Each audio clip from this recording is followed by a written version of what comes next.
remarkable new evidence. If this film indeed corresponds with Vereshchagin's story, what we are looking at is the scene of the crash site in Pereyaslawski as viewed by a camera on top of a military truck. The focal point of this scene is here, and indeed appears to be a disc embedded in the ground. Here we see soldiers exiting the truck, led by a captain. The troops are met by another officer, this one a major, and then they join other soldiers and officers already on the scene. This footage is one of 4 reels of film acquired during our investigation. Explore it. This film footage certainly seems to depict interest by Russian military personnel in the object that is seen sticking out of the ground. Soldiers, officers, and civilian-clothed agents are deployed around the site, and they appear to be both guarding and examining the object. This is what we found on one of the 4 reels of film obtained in Russia. After viewing the footage, we were able to determine that it was most likely shot with 2 separate cameras. One apparently a handheld camera, which starts out on the approaching truck, and a second one seen here on a tripod. As the soldiers march past, you can see the cameraman turn to follow the troops. Here we cut to the other angle, the point of view from the tripod camera.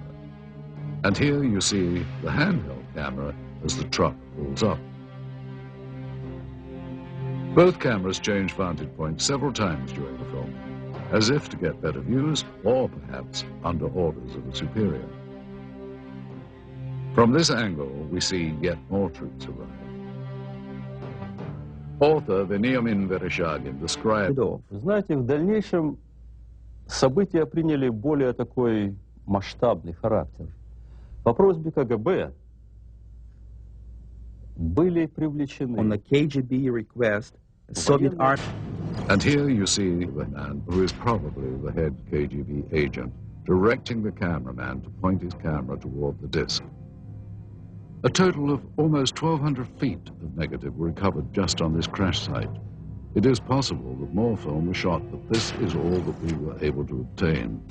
None of this film depicts the removal of the disc itself, and at no point do we see inside the object. From this angle, we do see the handheld camera shooting behind or inside the disc. However, that footage, if it was in fact ever shot, was not included in the cans of film we acquired. We can only speculate that it may still be at large. We must also speculate on how the object ended up here, based on information from where did this object come from and how did it come to crash here? And more importantly, what has happened to it since?